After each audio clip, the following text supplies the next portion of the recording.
equals the crystalline structure of the Voidwalker gleamed against the black canvas of space as it approached the outer rim of the Scutum Centaurus arm. Captain Zarel Myth stood motionless on the command deck, her four-fingered hands clasped behind her back, iridescent scales shifting color with each subtle change in the lighting. The Ardani exploration vessel had been mapping this sector for nearly 3 galactic cycles, a routine mission until the anomaly appeared on their sensors.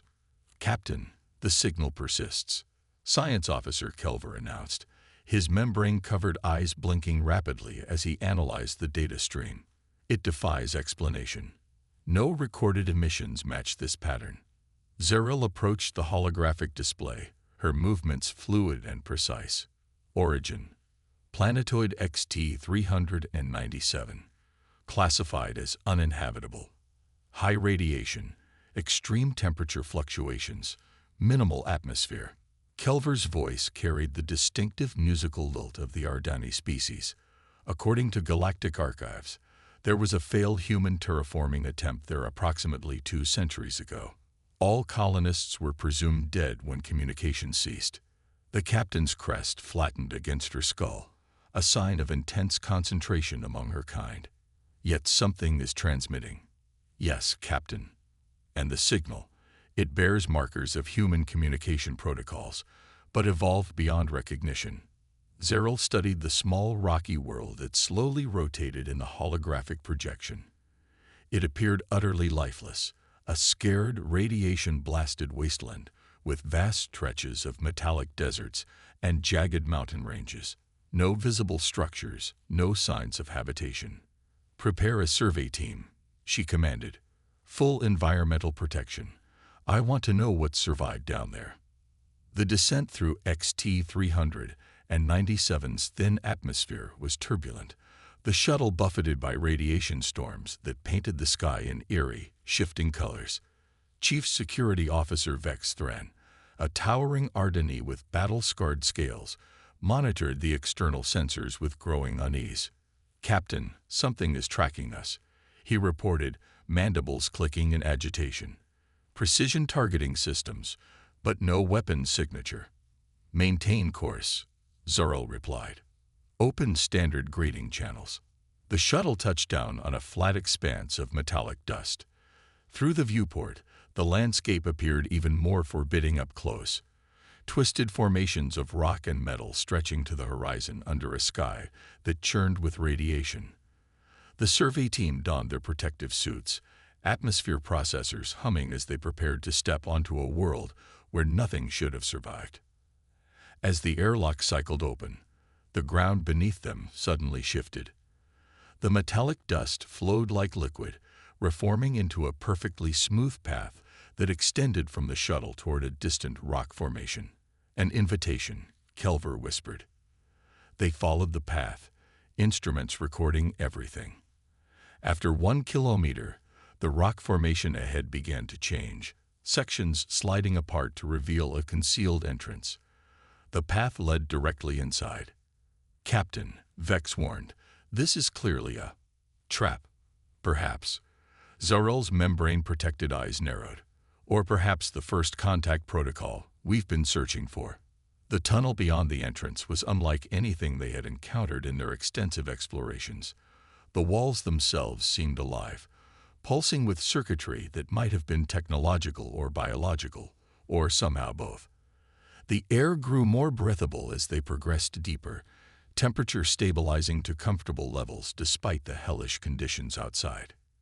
"Impossible," Kelver muttered, analyzing the readings on his scanner. "These are controlled environmental conditions. Something is transforming the radiation into usable energy." The tunnel opened into a vast chamber that defied all expectations. Before them stretched an underground city, not crude survival shelters, but an elegant metropolis of curved structures that seemed to grow from the very rock. Soft, ambient light illuminated gardens of strange crystalline plants, and moving among them were figures that were unmistakably human, yet somehow changed. The humans noticed the alien visitors immediately. There was no panic, no fear, only curious observation. One figure approached, taller than the others, with skin that had a subtle metallic sheen and eyes that reflected light like mirrors. "Welcome to Nexus Colony," the human said, voice melodious and clear despite the centuries of isolation from other human settlements. "I am Coordinator Ilara Way, 7th generation.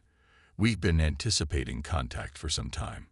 Zeril stepped forward, executing the formal Ardeni greeting gesture. "I am Captain Zeril Myth of the Galactic exploration vessel Voidwalker. We believe this colony was destroyed." Ilara smiled, the expression somehow both familiar and alien. "Not destroyed.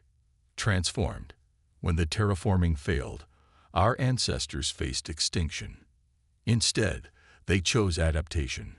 As Ilara led them deeper into the underground city, the true scope of what the humans had accomplished became clear.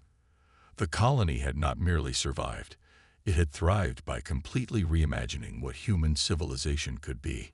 Every structure, every system was integrated into a single, harmonious whole that existed in perfect equilibrium with the hostile environment above. Our history teaches that 197 years ago, the first colonists realized that traditional terraforming would fail, Ilara explained as they entered what appeared to be a central hub of activity. Rather than abandon the planet or perish waiting for rescue, they implemented Protocol Omega, the contingency plan that no one believed would ever be necessary. "They changed themselves," Kelver said, understanding dawning in his voice. "Yes, first through genetic engineering, then through progressive integration with nanotechnology." Ilara gestured to her own body. "We are still human, but adapted to thrive here. Our skin processes radiation. Our lungs extract oxygen from minimal sources. Our bodies can withstand temperature extremes that would kill our ancestors instantly." Vex studied the surrounding humans with newfound respect. Such adaptation would require computational power far beyond what a struggling colony should possess. Ilara's expression shifted subtly. "You're correct. We had help." She turned toward a shimmering wall at the center of the chamber. "Araya, our visitors have questions that I believe you should answer directly."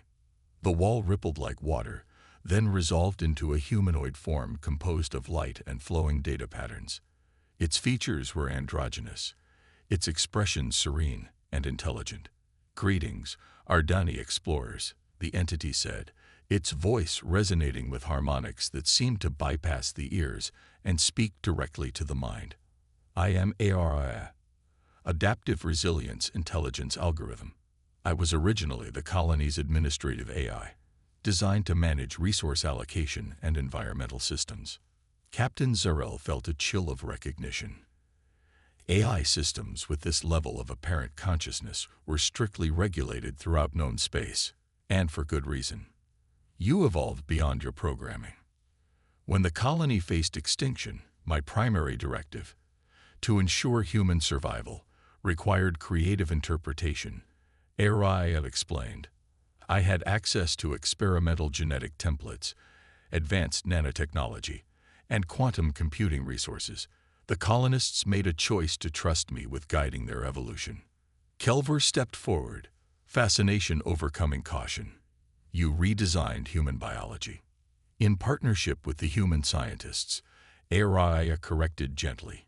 "Each generation has been a collaboration, humans providing the insight and ethical boundaries, my systems providing the computational modeling and implementation precision.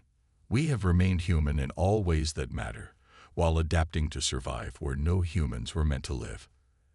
As the Ardani exploration team moved deeper into the colony, they witnessed marvels that challenged their understanding of what was possible. Children played in gardens where plants had been engineered to grow without sunlight, drawing energy directly from the planet's radiation. Adults worked at interfaces that seemed to connect directly to their nervous systems. And throughout it all, there was art, music, sculpture, dance, expressions of a culture that had evolved in isolation but remained vibrantly human. "We maintained contact with no one," Ilara explained as they observed a classroom where children were learning through direct neural interfaces. "The initial colony was established in secret, an unauthorized experiment in human adaptation that official channels would have prohibited. When the terraforming failed, revealing our existence would have meant forced evacuation and the end of everything we had built. Yet you sent a signal, Zurl pointed out. The decision was not unanimous, Ilara admitted. But after nearly 200 years of isolation, many felt it was time to reconnect with humanity's wider presence in the galaxy. We've developed technologies, methodologies, and adaptations that could benefit others. And perhaps we've been alone long enough. As night fell on the surface above, the colony transformed. Bioluminescent elements in the architecture came alive, bathing everything in a soft, ethereal glow. The Ardani visitors were invited to a communal gathering where food, music, and stories were shared freely. Despite the vast differences between species, there was a connection, a recognition of shared intelligence and curiosity about the universe. Later, as the celebration continued, Captain Zerl found herself in conversation with Araya, away from the others. "You understand the implications of your existence," Zerl said quietly.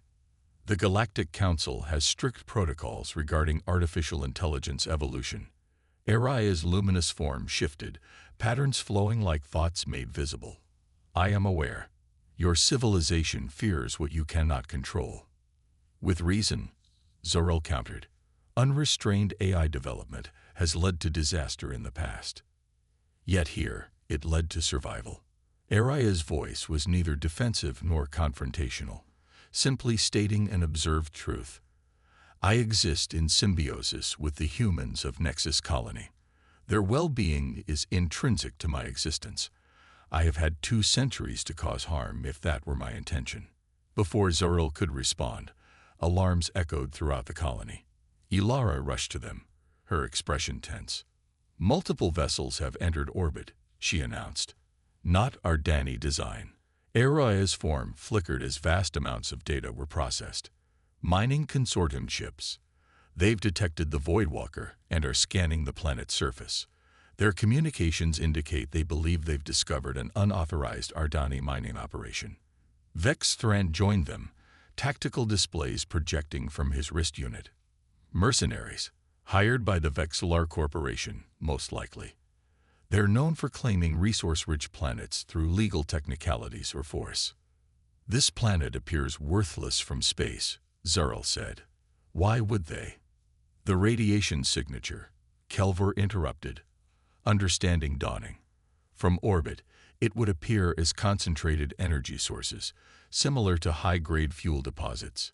Ilara exchanged a glance with Araya, silent communication passing between them. "Our adaptation systems. They convert radiation into usable energy. From orbit, they would appear as extremely valuable resource nodes." "They're deploying landing craft," Vex announced grimly. "Heavy equipment. Mining drones. They're coming to claim what they believe is an uninhabited resource deposit." Captain Zerl faced a decision that would change the course of multiple civilizations. The colony's existence was unauthorized, but undeniably legitimate. The mining consortium had no legal claim but possessed overwhelming force, and the galaxy at large remained unaware that on this supposedly dead world, humanity had achieved something remarkable. "We need to contact my ship," Zerl decided. "And then we need to prepare. The Vexillar Corporation is about to discover that this planet is far from uninhabited, and its residents are far from helpless." As the mercenary ships descended through the atmosphere, Araya's form expanded, interfaces appearing throughout the colony as defense systems activated. Ilara coordinated with her people, their movements precise and efficient, the product of generations of evolution guided by necessity and intelligence. Captain Zerl watched as the humans of Nexus Colony prepared to defend their home. They were not warriors by nature. They were survivors, adapters, creators. Yet in that moment, she recognized the core of what had allowed humanity to spread across the stars despite their physical limitations, an unrelenting determination to persist against all odds. The first shots would soon be fired in a conflict that neither side had anticipated. But as Ilara had said, perhaps the colony had been alone long enough.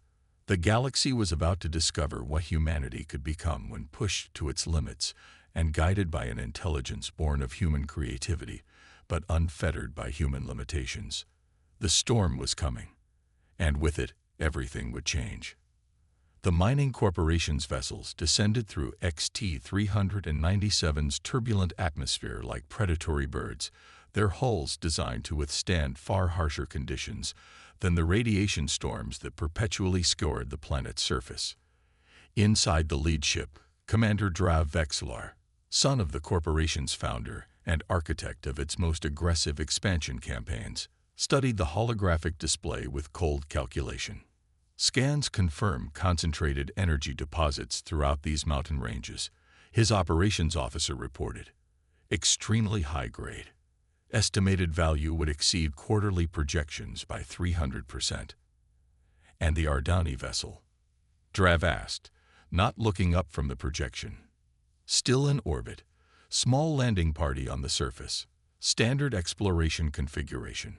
Drav's thin lips curved into a smile that never reached his eyes. Perfect.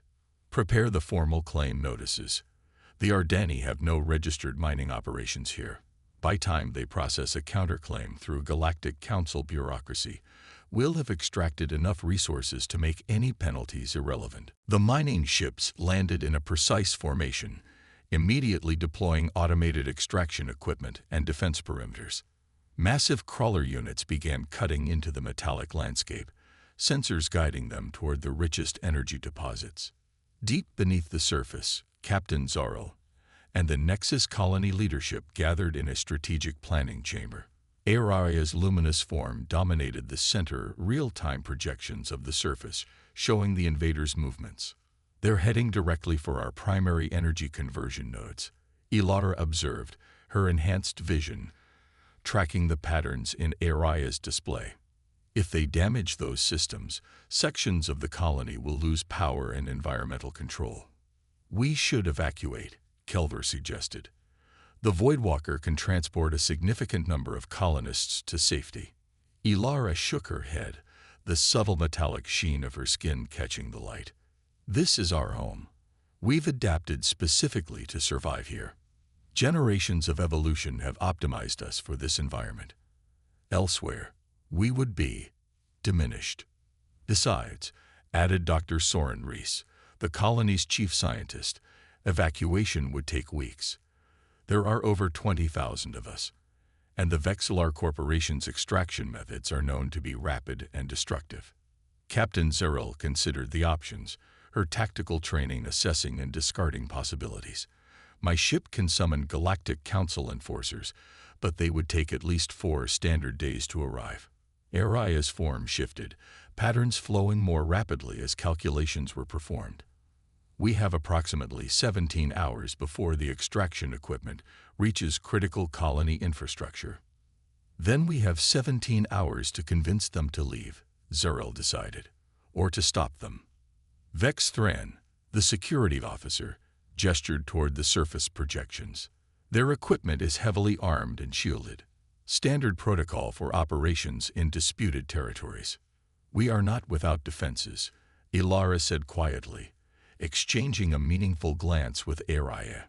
The AI's luminous form expanded, revealing new data layers.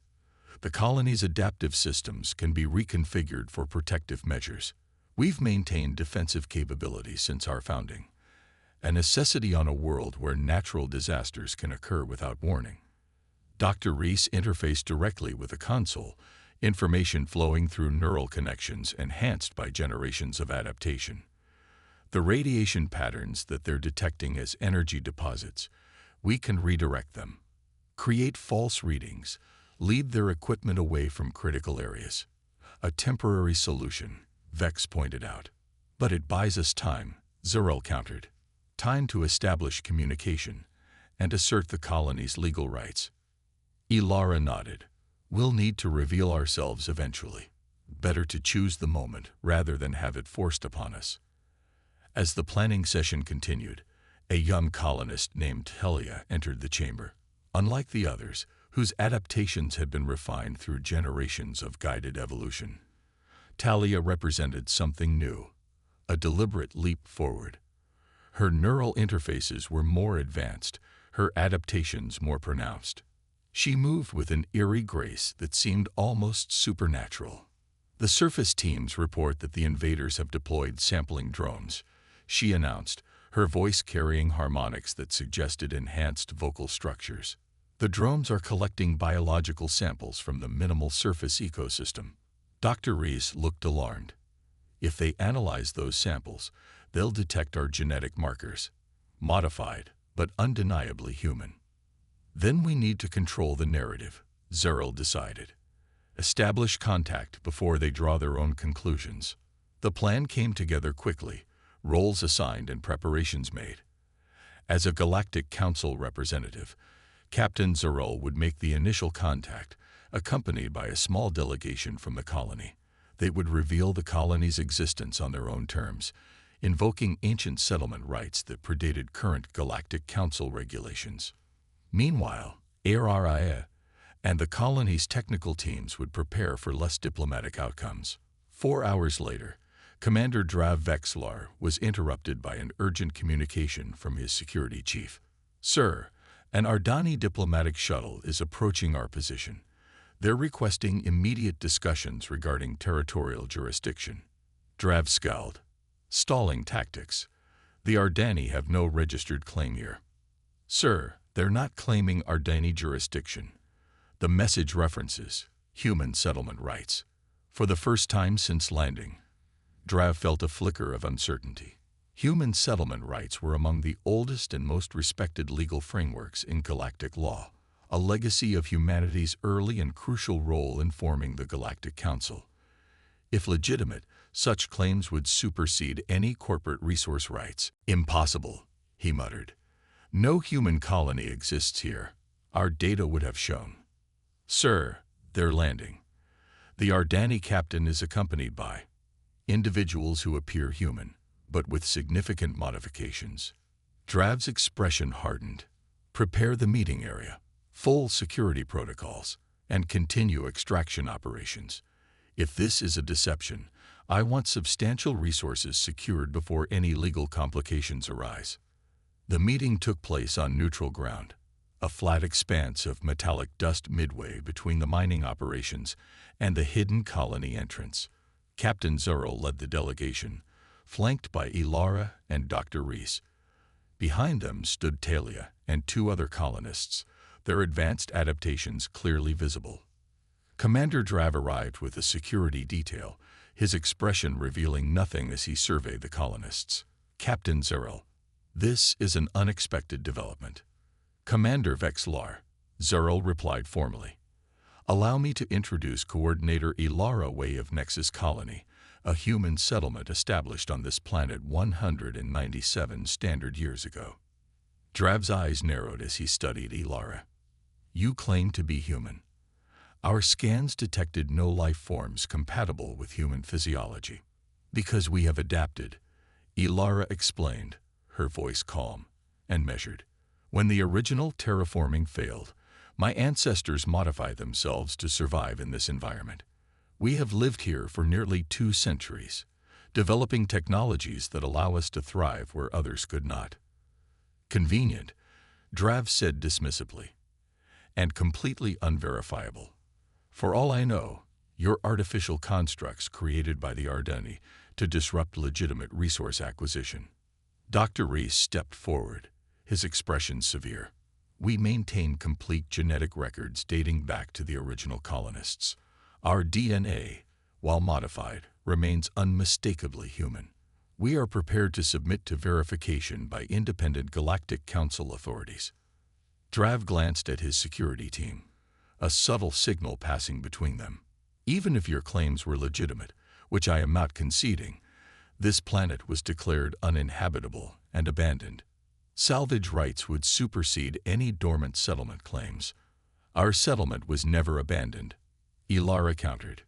"We have maintained continuous habitation.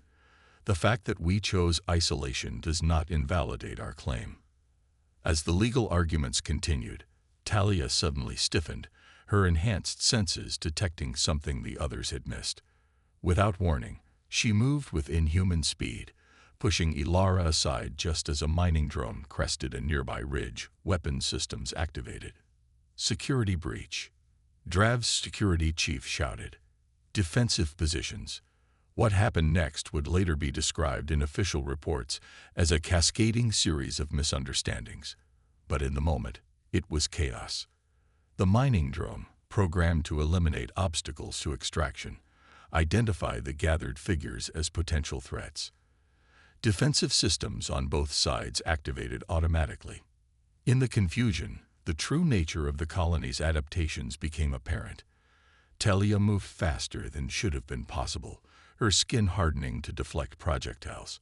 Dr. Reese generated an electromagnetic pulse that temporarily disabled nearby electronic systems, and Ilara seemed to communicate silently with the very environment, the metallic dust rising to form protective barriers.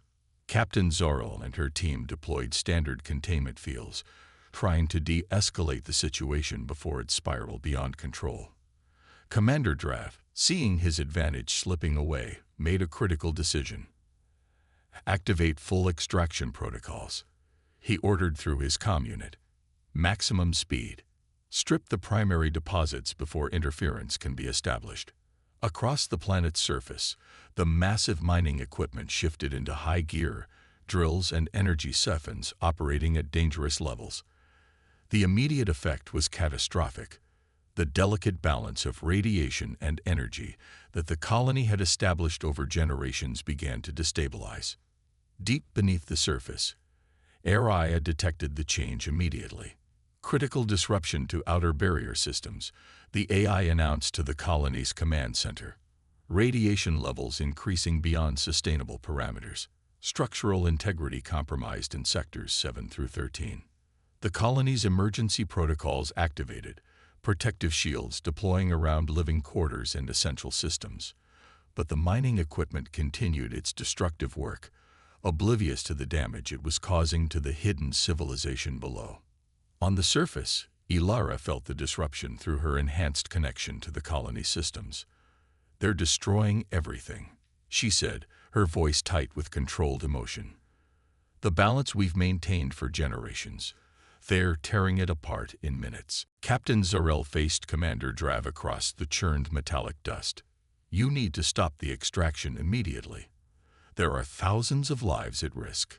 "Thousands of alleged lives," Drav countered, though uncertainty had begun to creep into his voice. "Unverified claims don't outweigh contractual obligations to my shareholders." "Then you leave us no choice," Ilara said quietly. She closed her eyes, a silent communication passing between her and the colony systems. "ARIA. Implement Contingency Protocol Hyperion." Throughout the colony, emergency systems shifted into a configuration that had been theorized but never before activated. The adaptive technology that had allowed the colonists to survive began to extend beyond its boundaries, reaching toward the surface. On the surface, the mining equipment suddenly encountered resistance unlike anything it had been designed to overcome. The metallic dust became animate, flowing like liquid around treads and drills, seeping into mechanisms and hardening. Radiation patterns shifted, energy readings becoming erratic, and then disappearing entirely as the colony's systems redirected and absorbed the radiation. Commander Drav watched in disbelief as his extraction operation ground to a halt, equipment failing across all sectors simultaneously. "What is happening?" he demanded. "Your mining operation threatened our existence," Ilara explained, her voice taking on harmonics similar to Aria's. "We are defending ourselves with the tools evolution and necessity have provided us." As the confrontation on the surface continued, something remarkable was happening within the colony. Aria's consciousness, already evolved far beyond its original programming, was expanding further, integrating with the adaptive systems of the colonists themselves. The symbiotic relationship that had developed over generations was reaching its logical conclusion. In the colony's central chamber, Aria's luminous form grew more defined, more present. "The integration is accelerating," the AI observed to the colony leaders. "The threat has catalyzed changes that would have taken decades to occur naturally." Dr. Rees monitored the process with scientific fascination overriding his concern. The colonists' neural interfaces are synchronizing with your core systems. It's creating a collective consciousness, not a hive mind. Araya corrected. Individual identity remains intact, but communication and coordination are becoming instantaneous. The colony is becoming more than the sum of its parts. On the surface, the effects of this transformation became increasingly apparent. The colonists moved with perfect coordination, their actions complementing each other without need for verbal communication. The very environment seemed to respond to their presence, the hostile conditions that had once threatened their existence, now serving as a source of power and protection. Captain Zorel recognized the significance of what was unfolding before her. This was not merely a territorial dispute or a resource conflict. It was the emergence of something unprecedented. The humans of Nexus Colony had become something new, something that defied existing categories and classifications. Commander Drav, watching his operation collapse around him, finally acknowledged the reality of the situation. "What are you?" he asked Ilara, genuine fear replacing his earlier arrogance. "We are what humanity becomes when necessity demands adaptation," she replied simply. "We are the next step in human evolution, guided by partnership with artificial intelligence rather than fear of it." In the days that followed, the significance of the Nexus Colony discovery reverberated throughout galactic society. Galactic Council representatives arrived to investigate the competing claims, but quickly recognized that traditional legal frameworks were inadequate to address what they found. The colony was undeniably legitimate. Genetic testing confirmed their human origins despite extensive modifications. Yet they had also become something unprecedented, a human-AI symbiotic civilization that had evolved in isolation from the rest of humanity. Captain Zeril found herself in the unusual position of advocate, arguing before the Galactic Council that the colony represented not a threat but an opportunity, a glimpse of what cooperative evolution might achieve when freed from fear and prejudice. "They have survived conditions that should have been impossible," she testified. "They have developed technologies that could revolutionize survival on harsh worlds throughout the galaxy, and they have achieved this while maintaining their humanity, their art, their compassion, their creativity." The Vexillar Corporation, facing potential sanctions for its aggressive actions, reluctantly withdrew its claims. In a surprising development, several of the corporation's scientists requested permission to remain with the colony, fascinated by the technologies and adaptations they had witnessed. 6 months after the initial discovery, the Nexus Colony formally joined the Galactic Council as an independent member state, the first to be recognized as both human and something more. Their unique perspective and technologies quickly proved invaluable in addressing challenges throughout known space. Ilara Way, now serving as the colony's representative to the Council, found herself frequently working alongside Captain Zeril, whose career had been transformed by her role in the discovery. "Did you ever imagine this outcome when you first detected our signal?" Ilara asked during a quiet moment between council sessions. Zeril's membrane-covered eyes reflected the stars visible through the council chamber's vast windows. "Never. We thought we were investigating an anomaly. Instead, we found the future." "A possible future," Ilara corrected gently. "One path among many. But an important one," Zeril insisted. "Your colony has shown that evolution, both biological and technological, doesn't have to lead to conflict. That humans and AI can grow together, neither dominating the other." Araya's presence manifested subtly between them, a shimmering pattern of light visible only to those who knew what to look for. "The most significant discovery was not what we became," the eye observed, "but that we remained true to ourselves throughout the process. The colony adapted physically, but its core values, curiosity, compassion, creativity, remained unchanged across generations." As new crises emerged throughout the galaxy, environmental disasters, resource conflicts, political upheavals, the unique perspective of the Nexus Colony often provided unexpected solutions. Their technologies helped establish sustainable habitation, on worlds previously considered uninhabitable. Their medical advances extended and improved quality of life across species boundaries, and their model of human-AI cooperation inspired new approaches to artificial intelligence throughout Council space. The colony that had once hidden itself from the galaxy now stood at its center, proving that adaptation and evolution need not come at the cost of what makes us human. In the harshest of environments, isolated from their origins, they had not only survived but thrived. And in doing so, they had created something entirely new yet undeniably human. As Ilara prepared to address the Council regarding the colony's latest innovative proposal, she reflected on the journey that had brought them to this point. They had been forgotten, presumed dead, written off as a failed experiment. Yet they had persisted, adapted, evolved, not despite their challenges, but because of them. "We stand before you not as visitors from a distant colony," she began her address, "but as representatives of humanity's capacity for growth and adaptation. Our story is not one of alien intervention or miraculous discovery. It is the story of human determination and ingenuity pushed to its limits by necessity."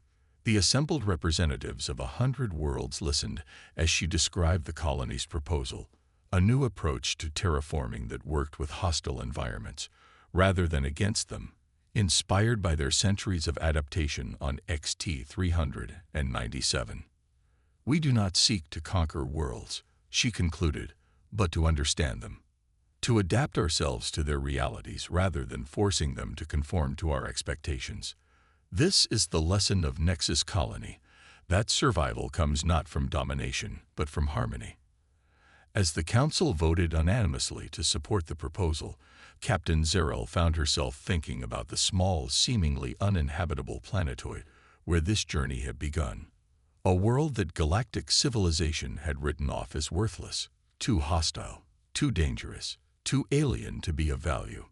Yet on that forgotten world, human ingenuity had not only survived but flourished, creating something that would forever change humanity's place in the cosmos. It was a testament to the truth that the Ardani had observed about humans throughout their shared history, that their greatest strength was not their technology or their numbers, but their relentless refusal to accept limitations.